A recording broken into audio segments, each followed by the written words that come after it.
Mesdames, Messieurs, bonsoir. Merci de nous rejoindre à la une de l'actualité. Dans un message à l'occasion de la célébration de la Journée internationale de la femme, le président de la République, Abdelaziz Bouteflika, a affirmé que la Constitution a mis l'État devant le défi de la poursuite de la promotion de la femme jusqu'à atteindre les postes de haute responsabilité, lui permettant de participer grandement à la prise de décision. Le président de la République a salué dans son message ce jeudi le caractère pacifique des marches populaires enregistrées ces derniers jours à travers différentes régions du pays, ainsi que la maturité des citoyens, notamment les jeunes. Et justement, ces dernières années, la femme algérienne a franchi plusieurs étapes en matière de liberté, mais aussi de droits, et cela grâce aux réformes apportées à travers la Constitution algérienne qui a consacré la promotion de la participation de la femme dans la vie politique. Des exemples à découvrir dans ce journal. On parlera ce soir de la première coopérative féminine en Algérie, Green Woman. Elle regroupe 13 femmes rurales qui œuvrent dans la valorisation des plantes aromatiques et médicinales au niveau de la wilaya d'El Khalad, toutes préalablement formées et accompagnées par le programme Gouvernance, Environnement et Biodiversité. Le marché de l'Assihar renaît de ses cendres. Il vient de subir une opération de réaménagement. Plusieurs aménagements ont été installés, ce qui permettra de redynamiser l'activité commerciale à Tamanrasset et s'ouvrir sur les pays africains.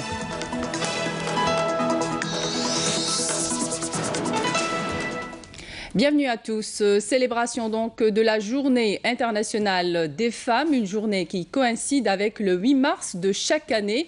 À l'occasion, le Premier ministre Ahmed Yahya a présidé ce jeudi à Alger une cérémonie organisée en l'honneur des femmes algériennes. La cérémonie a été marquée par la présence du président du Conseil de la Nation, Abdelkader Ben Saleh, des membres du gouvernement, des figures féminines, politiques et économiques et médiatiques, ainsi que des représentantes de la société civile et des Moudjahidettes.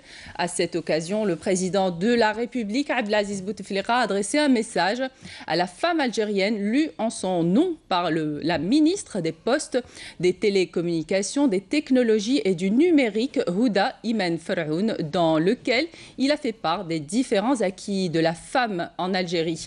Le résumé du message avec vous, Zoher Bendimred. Bonsoir. Bonsoir Amina. Bonsoir à tous. L'Algérie partage avec le reste du monde en ce 8 mars la célébration de la Journée de la femme. Notre pays a consacré cette louable tradition depuis l'indépendance en lui conférant une signification différente de par les caractéristiques du passé et du présent de la femme algérienne. En effet, la célébration de notre pays de la journée du 8 mars n'est pas une halte de revendication pour la consécration des droits de la femme, en ce sens que les braves de l'Algérie ont acquis depuis des siècles leurs droits à travers leur participation héroïque à tous les combats du peuple algérien. Dans le passé lointain, la femme algérienne était à l'avant-garde de la résistance à l'invasion coloniale, à l'image de Lalla Fatma Nsoumer. Au siècle dernier, elle a été une force active dans les rangs de la glorieuse révolution de novembre. En Moudjahida, à la volonté inébranlable, à l'image de Hassiba Ben Bouali, en mères qui n'hésitaient pas à envoyer leurs fils renforcer les bataillons de l'armée de libération nationale, en Moussabilette, mère de famille, assurant la nourriture et l'habillement aux Moudjahidines, ou encore en mère de valeureux Chouhada, dont les youyous étaient un signe d'encouragement à nos Moudjahidines. C'est là le glorieux passé à travers lequel les femmes de l'Algérie ont acquis leurs droits pleins et entiers dans le cadre des préceptes de notre religion et de notre civilisation, après que le drapeau de la République algérienne populaire a été hissé haut dans son ciel. Dans le message du président de la République, on lit également « Une fois l'indépendance recouvrée, la femme algérienne est devenue un partenaire actif dans la bataille de la construction et de l'édification, aussi bien dans les usines et les administrations que dans les écoles et les hôpitaux. Et à mesure que se sont généralisés l'enseignement et la formation aux filles de l'Algérie, leur place grandissait dans le monde du travail et de la créativité pour devenir aujourd'hui des entrepreneurs à succès, des officiers supérieurs et des magistrats au point où il n'existe désormais aucun domaine qu'elle n'ait pas investi. L'enseignement, c'est, Dieu merci, généralisé pour englober quasiment l'ensemble des fillettes, dont le primaire au moyen, où les collégiennes, les lycéennes et les étudiantes représentent le taux de réussite le plus élevé aux examens, bien sûr, dans la communauté estudiantine qui avoisine également les 2 millions. L'Algérie peut s'enorgueillir également d'avoir ouvert largement le champ politique à ses filles, qui occupent désormais une place de choix dans les assemblées élues, y compris au Parlement. Oui, madame, monsieur, écrit encore le président de la République, le défi aujourd'hui est de se rapprocher de la parité homme-femme dans l'emploi après l'égalité des salaires acquise aux Algériennes depuis l'indépendance. La Constitution a mis l'État devant le défi de la poursuite de la promotion de la femme jusqu'à atteindre les postes de la haute responsabilité, lui permettant de participer grandement à la prise de décision. Dans le message présidentiel, le président écrit « J'ai veillé personnellement à ce que le 8 mars soit une journée de célébration partagée avec mes sœurs algériennes en reconnaissance du fort et inestimables appuis qu'elles m'apportent depuis mon accession au pouvoir dans l'accomplissement de ma mission au service de l'Algérie, ô glorieuse est-elle », souligne encore le président dans son message. La femme algérienne a été également un acteur actif lorsque l'Algérie a appelé ses enfants, filles et garçons, à la rescousse durant les années d'enfer de la tragédie nationale. Après l'accalmie, les femmes ont été les plus forts soutiens de la concorde puis de la réconciliation nationale pour le sauvetage de leurs enfants et de leur patrie. Je tiens à souligner que l'Algérie continue à être confrontée à plusieurs menaces de l'extérieur et autant de défis à l'intérieur également. En effet, autour de nos frontières se jouent des crises et des tragédies induites par le terrorisme dans certains pays de notre voisinage, et même si Allah, dans sa grande bonté, a voulu que l'Algérie soit à l'abri de toute cette tourmente, nous nous devons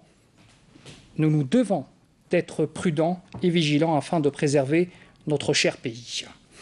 Nombreux sont les haineux à l'étranger à regretter que l'Algérie ait traversé, grâce à vous, Algériens et Algériennes, paisiblement et sereinement la déferlante du printemps arabe, ces cercles qui nous envient notre liberté d'indépendance, de notre décision également, et nos positions justes n'ont jamais cessé de conspirer contre notre pays. Loin d'obéir à une logique d'intimidation, mes assertions procèdent d'un sens de responsabilité et d'un souci de fidélité au serment de préserver l'Algérie, ô combien glorieuse est-elle. Nous nous sommes attelés, écrit encore le président, à travers nos différentes lois, à l'élargissement des libertés et au raffermissement des droits des citoyens à la liberté d'expression et au droit de rassemblement pacifique dans le cadre de la loi.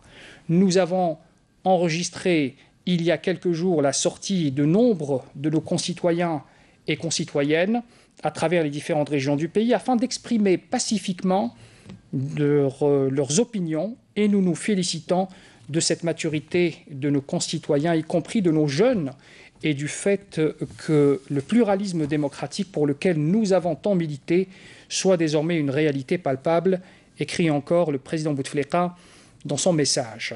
Néanmoins, nous devons d'appeler à la vigilance et à la prudence quant à une éventuelle infiltration de cette expression pacifique par une quelconque partie insidieuse de l'intérieur ou de l'extérieur qui pourrait, qu'Allah nous en préserve, susciter la fitna et provoquer le chaos avec tout ce qu'ils peuvent entraîner comme crise et malheur. Nous avons besoin aussi de préserver la stabilité pour se consacrer, peuple et pouvoir, au parachèvement de l'œuvre de construction et d'édification et pour réaliser davantage de succès et de progrès. Nous sommes face à de nombreux défis économiques, sociaux et politiques afin de permettre à l'Algérie d'accéder à son légitime niveau de prospérité au profit de son peuple et de marquer sa présence économique sur les marchés internationaux et partant asseoir aussi davantage sa place dans le concert des nations. En Algérie, le printemps est la saison des commémorations, des haltes de notre combat et de nos victoires. Et pour nous, Promouvoir la place de la femme fait partie de ce combat qui est aujourd'hui la bataille de la construction et de l'édification. Je vous exhorte, écrit encore Abdelaziz Bouteflika, mes chères sœurs, à demeurer au premier rang de ce combat pacifique, le combat de la protection de la patrie et de la préservation de ses enfants, autrement dit, le combat de l'Algérie. En vous réitérant mes félicitations à l'occasion de la Journée internationale de la femme et mes vœux les meilleurs à vous tous. Je vous remercie de votre aimable attention. Voilà donc le contenu du message du président de la République adressé à l'occasion de la célébration de ce 8 mars, Journée internationale de la femme. À vous, Amina. Merci à vous, Zohel Bendimeled. Bonne soirée. Toujours à propos de la célébration de la Journée internationale de la femme, ces dernières années, la femme algérienne a franchi plusieurs étapes en matière de liberté, mais aussi de droit. Et cela grâce aux réformes apportées à travers la Constitution algérienne qui a consacré la promotion et de la participation de la femme dans la vie politique, l'égalité des chances dans le monde du travail et a accédé aux plus hauts postes de responsabilité. Adel Boukhams. Le 8 mars en Algérie, c'est aussi une occasion pour se remémorer les défis relevés par les descendantes de Fatma Sommer et de Hassiba Ben Bouali. Un héroïsme et des sacrifices tout au long de l'histoire que les femmes algériennes ont écrit en lettres d'or pour le recouvrement de l'indépendance et pour préserver la stabilité du pays. C'est aussi une commémoration pour marquer une halte devant les acquis et les réalisations des femmes algériennes en toute sérénité et abnégation aux côtés de leurs frères algériens. Si la nature a déterminé le rôle de tout un chacun dans la vie, je pense qu'en matière de responsabilité, seule la compétence de la femme algérienne lui permet d'accéder aux plus hautes responsabilités. Il y a lieu de signaler que les acquis de la femme algérienne sont consolidés à travers la Constitution qui lui accorde une représentativité d'un tiers dans les assemblées élues. Une mesure qui a été précédée par tout un arsenal législatif qui a touché le code de la famille et les droits de la femme. La Constitution de 2016 a été porteuse également de l'égalité entre l'homme et la femme dans le marché du travail, ainsi que la promotion de la femme dans les plus hauts postes de responsabilité au niveau des instances et des administrations publiques. Aujourd'hui, Dieu merci, à la lumière de tous les défis et les lois consacrées par les pouvoirs publics, la femme algérienne est en mesure de mener plusieurs combats sur le terrain et sur la scène politique. La femme algérienne mérite bien les postes qu'elle a atteints. Ces réformes permettent d'activer le rôle de la femme algérienne dans la vie sociale en Algérie et cela l'encourage à donner le meilleur d'elle-même, que cela soit dans le domaine scientifique ou le domaine opérationnel. Une volonté certaine qui a permis à la femme algérienne de relever de nombreux défis en devenant partie prenante dans la vie économique de façon à booster le marché de l'emploi, à développer considérablement la vie économique, mais également à contribuer pleinement au développement durable. Découvrons à présent Green Women, première coopérative féminine en Algérie. Elle regroupe 13 femmes rurales qui œuvrent dans la valorisation des plantes aromatiques et médicinales au niveau de la wilaya d'Al-Qala, toutes préalablement formées et accompagnées par le programme Gouvernance, Environnement et Biodiversité. Saïda Mayouf les a rencontrées. Reportage. C'est une équipe constituée de 13 femmes rurales que nous avons retrouvées dans la localité frontalière de Bougous Al-Qala. Elles sont toutes affairées à une tâche très particulière, l'extraction de l'huile essentielle du lentisque pistaché, un produit forestier. Il s'agit là d'une coopérative artisanale pilote Green Women ou Femmes vertes pour la valorisation des plantes aromatiques et médicinales. Ceci est l'huile essentielle extraite des plantes du lentisque pistaché. C'est très délicat. Pour une tonne de plantes, on a 1 litre d'huile. Mais sa valeur marchande est très élevée, jusqu'à 3 000 € le litre. C'est un antalgique et un anti-inflammatoire. Ceci est l'huile des eucalyptus. Elle est décrite pour le traitement des maladies respiratoires, mais aussi dermatologiques. La cueillette des différentes plantes pour l'extraction se fait dans une ambiance bon enfant. Aya et Emel, 2 universitaires, sont ravis de faire partie de ce projet à double objectif environnemental et économique. En plus de ça, c'est très important pour nous, femmes rurales d'Al-Qala, qui comprend une grande richesse floristique, de valoriser tout ce potentiel grâce aux différentes formations qu'on a eues. En plus, ça nous fait un rendement et par là même, ça nous met à l'abri du chômage. Cette coopérative m'a permis d'enrichir mes connaissances quant aux bienfaits des plantes médicinales, que ce soit dans le domaine de la santé ou celui de l'esthétique. En plus, le travail collectif est très motivant. Ce projet, fruit d'une coopération algéro-allemande, est estimé à 7 millions d'euros et vise notamment le développement des zones rurales et frontalières. Cette coopérative a été créée dans le cadre d'un programme GEMBI, gouvernance environnementale et biodiversité. C'est une convention qui a été signée entre notre ministère de l'Environnement et les énergies renouvelables et l'agence allemande GIZ. Ce groupe de femmes ont subi des formations sur l'exploitation et l'extraction, tout ce qui est richesse biologique que recèle notre wilaya. Il y a 4 coopératives. Une coopérative pour l'apiculture, 2 coopératives pour le huile lentisque et la dernière pour les PAM, plantes médicinales et aromatiques. Nous quittons ce groupe de femmes déterminées à mettre en valeur les ressources biologiques, une manière de renforcer le rôle de la femme rurale dans la vie économique. La femme algérienne s'est imposée dans le monde du travail. Même les métiers les plus difficiles qui jadis étaient l'apanage des hommes sont désormais investis par elle. Le cas du sergent Nour El-Houda Djaran qui fait partie du corps des gardes-côtes algériennes. Portrait signé Zineb Touahria, commentaire Betia Amarni. La femme algérienne a réussi à investir différents domaines d'activité et exerce y compris des métiers difficiles. Aujourd'hui, la société lui reconnaît toute la compétence. Le sergent Nour El-Houda Djaran n'a pas hésité à rejoindre les rangs des gardes-côtes nationales. Une profession qui n'est pas de tout repos au vu des difficultés vécues au quotidien. Ici, au point de contrôle, à l'entrée nord du port d'Alger, nous procédons au contrôle des bateaux de pêche et de plaisance qui rentrent et sortent. Ce travail s'inscrit dans le cadre des missions du corps des gardes-côtes.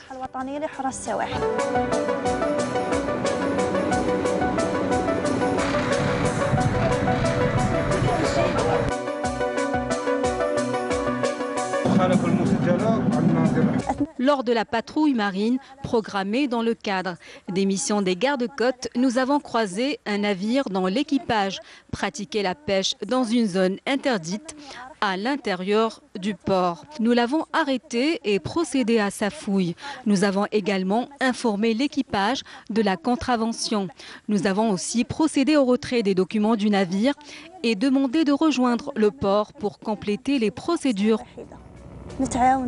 Nous nous considérons comme les membres d'une seule famille. On s'entraide, on travaille ensemble.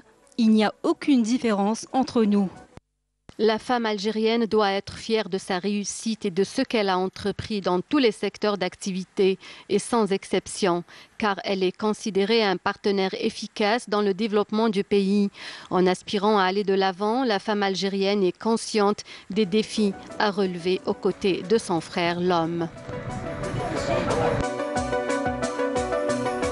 La célébration de la Journée internationale de la femme a été marquée à travers plusieurs wilayas du pays par l'animation de plusieurs activités dans le but de mettre en avant le courage, la persévérance et la créativité de la femme algérienne. Jazia Bayou. Au siège de l'entreprise publique de télévision algérienne, la célébration de la Journée internationale de la femme a été marquée par l'organisation d'une cérémonie en présence des travailleurs de l'entreprise. Une gerbe de fleurs a été également déposée devant la stèle commémorative où la Fatiha du Saint-Coran a été lue à la mémoire des martyrs du devoir. À l'est du pays et plus précisément à Constantine, la célébration de cette journée internationale a été marquée par l'organisation d'une exposition féminine où le talent et la créativité de la femme algérienne a été mise à l'honneur. Plusieurs artisanes de Constantine, mais aussi des régions voisines, ont été heureuses de présenter leur savoir-faire dans plusieurs spécialités. Un défilé de mode a été également présenté et des femmes exemplaires ont été honorées. À Béchar, la direction de la jeunesse et des sports a marqué cet événement par l'organisation d'un marathon qui a connu la participation d'un nombre considérable de jeunes femmes universitaires. À cette occasion, une exposition artisanale a été organisée à l'honneur des femmes artisanes de la région pour mettre en avant leurs œuvres qui témoignent de leur talent et de leur créativité. Dans l'actualité parlementaire, l'Assemblée populaire nationale a tenu aujourd'hui une séance plénière consacrée aux questions orales concernant plusieurs secteurs, dont la culture, la jeunesse et les sports et l'industrie et des mines. Une séance présidée par le président de l'Assemblée, Mohamed Bouchaleb, en présence des ministres des secteurs concernés ainsi que du ministre chargé des relations avec le Parlement, Mahjoub Bedda. Plusieurs questions ont été abordées par les députés, dont le retard qu'enregistrent les travaux de réalisation de certains projets au niveau de certaines localités du pays.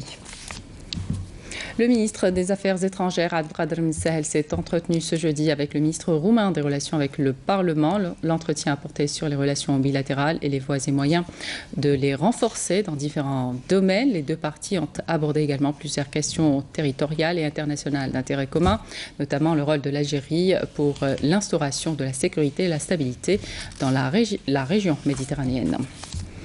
Une cérémonie de sortie de la 16e promotion de grade lieutenant et de la 48e promotion de grade sous-lieutenant de la protection civile a été organisée aujourd'hui à Alger en présence du ministre de l'Intérieur, des collectivités locales et de l'aménagement du territoire Nordin Bedoui, en présence aussi d'autres membres du gouvernement. Ces deux promotions ont été baptisées du nom de l'ancien directeur général de cette corporation, Mohamed Ben Aissa. Soumaïa Zarouali. Après avoir déposé une gerbe de fleurs et observé une minute de silence à la mémoire des martyrs du devoir, le ministre de l'Intérieur, des collectivités locales et de l'aménagement du territoire, Nordin Bedoui, a également passé en revue les promotions sortantes de l'École nationale de la protection civile. Avant de remettre les grades et diplômes aux lauréats, le ministre a suivi ensuite le défilé et les démonstrations exécutées par les différentes unités ainsi que les cadets de la protection civile. À l'occasion de la célébration de la Journée mondiale de la protection civile, il y a eu une cérémonie de sortie de la 16e promotion pour ce qui concerne les lieutenants, officiers, mais également la 48e promotion des sous-lieutenants, présidée par Monsieur le ministre de l'Intérieur, des collectivités locales et de l'aménagement du territoire, accompagné de Monsieur le directeur général. Ces deux promotions, qui comptent 3025 éléments de la protection civile, ont été baptisées du nom de l'ancien directeur général de cette corporation, Mohamed Ben Aissa, dit Mohamed Ben Mohamed. Ces deux promotions comptent également plusieurs femmes, tous grades confondus. C'est un effectif total de 3025 officiers qui vont rejoindre, et bien sûr au niveau de l'ensemble du territoire national à travers nos unités opérationnelles pour augmenter l'efficacité de nos unités par un encadrement technique performant qui ont bien sûr subi des formations spécialisées dans les différents domaines pour assurer plus d'efficacité, plus d'efficience et bien sûr améliorer la couverture opérationnelle au niveau du territoire national. La cérémonie, rehaussée par la présence de plusieurs membres du gouvernement, a pour but d'augmenter l'efficacité des unités opérationnelles de la protection civile à travers le territoire national. Le Salon de l'environnement et des énergies renouvelables a ouvert aujourd'hui ses portes avec une participation de plus de 140 exposants, dont 20 exposants de 7 pays étrangers, à l'instar de la Chine en sa qualité d'invité d'honneur.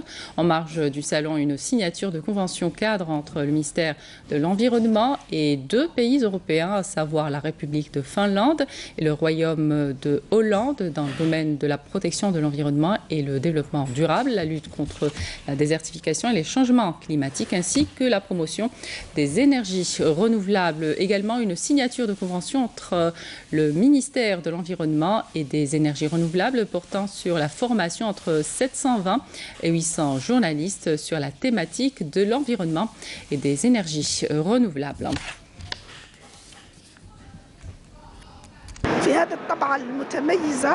اللي جت تحت عنوان الطاقات المتجددة خارج الشبكة للتنمية تطوير التنمية المستدامة في الجنوب الجزائري وكذلك المناطق المعزولة.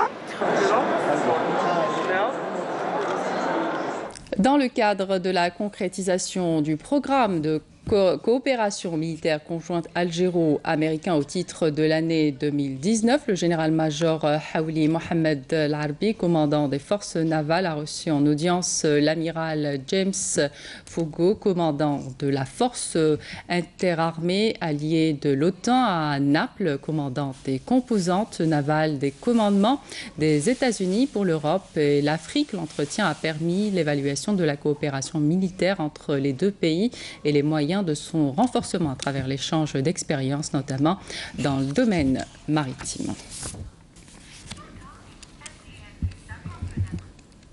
Au plan sécuritaire, un détachement combiné de l'armée nationale populaire a arrêté hier à Indefla un narcotrafiquant en sa possession, 38 kg de kif traité, tandis que des éléments de la gendarmerie nationale ont appréhendé à Oran un autre narcotrafiquant et saisi 7 kg de la même substance. Par ailleurs, des gardes-côtes ont déjoué à Annaba des tentatives d'émigration clandestine de 33 personnes à bord d'embarcations de construction artisanale, alors que 17 immigrants clandestins de différentes nationalités ont été interceptés à In Amenas et Tiaret.